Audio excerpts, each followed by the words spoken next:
உங்கள் தந்திவன் தொலைக்காட்சியில் தினமும் ஒரு சர்ப்ரைஸ் மாலை 6 முதல் 7 மணி வரை காண தவறாதீர்கள். தங்கம் விலை மேலும் குறையுமா? இப்போதே தங்கம் வாங்கலாமா? சந்தை நிலவரம் என்ன என்பதை விவரிக்கிறார் சிறப்பு செய்தியாளர் கார்கே.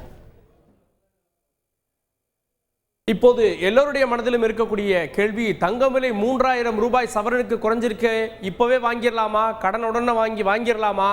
இல்லை வெயிட் பண்ணால் இன்னும் குறையுமா அப்படின்ற கேள்வி நிறைய பேர்கிட்ட இருக்கு. நம்மிடமே நிறைய பேர் இதை கேட்குறாங்க. இதனுடைய தகவல்கள் என்ன அப்படின்றத நம்ம பார்க்கலாம். முதல்ல சமீபத்தில் இப்போ பட்ஜெட்டில் தங்கத்தின் மீதான இறக்குமதி வரியானது 10% இருந்து அப்படியே குறைந்திருக்கிறது, 6% குறைந்தது. அதன் காரணமாக இப்போது தங்கத்தினுடைய விலை குறைந்திருக்கிறது. கடந்த 3 நாட்களாக தங்கத்துடைய விலை குறைந்து வருகிறது. எவ்வளோ குறைஞ்சிருக்கு அப்படின்ற தகவல்களை பாருங்க. அதாவது பட்ஜெட் வெளியானது 23ஆம் தேதி அன்று காலையில் 22 கேரட், அதாவது நம்ம பயன்படுத்தக்கூடிய தங்கமானது 6810 ரூபாய் 1 கிராம் இருந்தது. அது சவரனுக்கு 54,480 ரூபாயாக இருந்தது.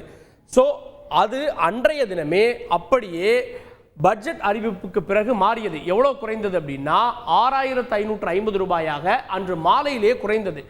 அன்றைய தினம் மட்டுமே 2080 ரூபாய் குறைந்தது. இதுதான் பெரிய அளவிலான டிராப். அதன் பிறகு அதனுடைய தாக்கம் இன்னும் ஒரு நாள் தொடர்ந்தது. அதாவது நேற்றைய தினம் எவ்வளவு குறைஞ்சது அப்படின்னா 6550 ரூபாயிலிருந்து 60 ரூபாய் குறைந்து 6490 ரூபாயாக மாறியது. அதனால 2480 ரூபாய், அதாவது நேற்று முன்தினம் இருந்த விலையிலிருந்து மொத்தமாக 2480 ரூபாய் குறைந்தது. சரி, இன்றும் குறைந்திருக்கிறது. ஸோ அப்போதான் எல்லாருக்கும் ஒரு கேள்வி வருது பாருங்க, தினந்தோறும் குறைந்து வருகிறது, ஒரு 10 நாள் வெயிட் பண்ணால் இன்னும் குறையுமா அப்படின்ற கேள்வி வருகிறது. அவர்களுக்கான செய்தி தான் இது. இன்றைய தினமும் தங்கத்துடைய விலை குறைந்திருக்கிறது, 60 ரூபாய் வரை குறைந்திருக்கிறது 1 கிராமுக்கு. ஸோ அப்படி பார்க்குறப்போ மொத்தமாக இது 3040 ரூபாய் குறைந்திருக்கிறது. இந்த 2 நாட்கள் பிளஸ் இந்த ஒரு நாள் ரெண்டையுமே தனியாக பார்க்கணும். அதற்கான காரணம் என்னன்னு நான் சொல்லிடுறேன். இந்த 2 நாட்களில் ஏற்பட்ட மாற்றத்திற்கு காரணம் இந்த வரி குறைப்பு. ஆனால் இந்த 3வது நாள் இன்று ஏற்பட்டதனுடைய காரணம் அப்படின்றது சர்வதேச நிலவரம். ஸோ சர்வதேச நிலவரம் தான் தங்கத்துடைய விலையை ஏற்றி மாற்றி வருகிறது. லோக்கல் ஃபேக்டர் தான் இந்த வரி போன்றவை. 2 நாட்களில் நாம் பெற்ற பலன் தங்கத்துடைய வரி நிலவரம், இது சர்வதேச மாற்றம். அதனால வரி பலன் நமக்கு முடிந்தது, சர்வதேச வீழ்ச்சி இன்று தொடங்கியது, அது இப்படியே தொடர்ந்தது அப்படின்னா, அதாவது சர்வதேச அளவில் இருக்கக்கூடிய நிலவரம் தொடர்ந்தா தங்கத்துடைய விலை குறையும். ஆனால் அது பெரிய அளவில் டிராப் ஆக வாய்ப்பு இல்லை. இது போல ஒரே நாளில் 2000 ரூபாய் 500 ரூபாயில குறைய வாய்ப்பு இல்லை அப்படின்றாங்க.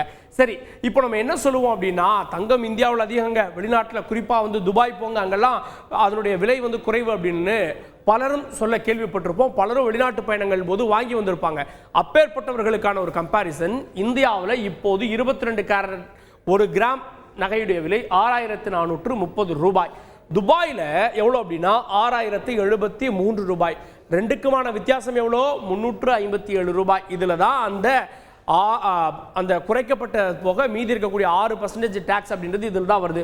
ஸோ ரெண்டுமே பார்த்தீங்க அப்படின்னா பெரிய அளவு டிஃப்ரென்ஸ் இல்லாத ஒரு சூழல் தான் இருக்கிறது.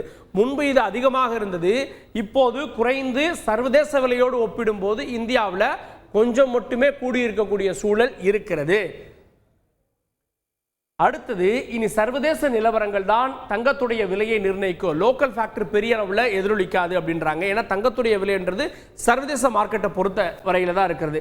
அமெரிக்காவுடைய பொருளாதார ஆய்வறிக்கை போன்றவை எல்லாம் இந்த வாரத்தில் தாக்கல் செய்யப்படும். அது ஏதாவது ஒரு இம்பாக்ட் ஏற்படுத்தினா தங்கத்துடைய விலை குறையும். அதுவும் பெரிய அளவில் இந்த மாதிரி தினந்தோறும் 1000 ரூபாய் 3 நாளில் 3000 ரூபாய் அப்படின்னா குறையாது அப்படின்ற பார்வைகளையும் நம்ம கேட்கக்கூடிய பொருளாதார நிபுணர்கள் வெளிப்படுத்துறாங்க. தங்கம் அப்படின்றது நீண்டகால அடிப்படையிலான விலையேற்றம். ஸோ இன்னைக்கு நீங்கள் இன்வெஸ்ட் பண்ணால் நீண்ட கால அடிப்படையில் அது பெரிய அளவில் விலையேற்றமாக இருக்கும். யார் இப்போ இந்த விலை குறைப்பால் பாதிக்கப்பட்டிருப்பாங்க அப்படின்னா, ஒரு 3 நாளைக்கு முன்னாடி ஒரு நகை வாங்கிட்டு ஐயோ பொறுத்திருந்தா நம்ம 2 நாளில் நமக்கு ஒரு 3000 குறைஞ்சிருக்குமே அப்படின்றவங்க தான் பாதிக்கப்பட்டிருப்பாங்க. ஆனால் இன்று நகை வாங்குபவர்கள் நாளை விற்க போவதில்லை. அதனால தங்கத்திற்கு எப்போது வேண்டுமானாலும் முதலீடு செய்யலாம் அப்படின்றாங்க. இப்போது வாங்குவது நல்ல முடிவு தான். இப்போ நியூட்ரலைஸ் ஆயிடுச்சு. இனிமேல் கொஞ்சம் தான் டவுன் ஆனால் ஆகும். அது சர்வதேச நிலவரத்தை பொறுத்தவரை. இப்போது மீண்டும் மார்க்கெட் அப் ஆகிறப்போ கொஞ்சம் கொஞ்சமாக மீண்டும் விலையேறதா வாய்ப்பு இருக்கிறது நீண்ட கால அடிப்படையில் சொல்றாங்க. அதனால தங்கம் வாங்குவது எப்போதும் சரியான முடிவு அப்படின்ற பார்வை எடுக்கிறாங்க.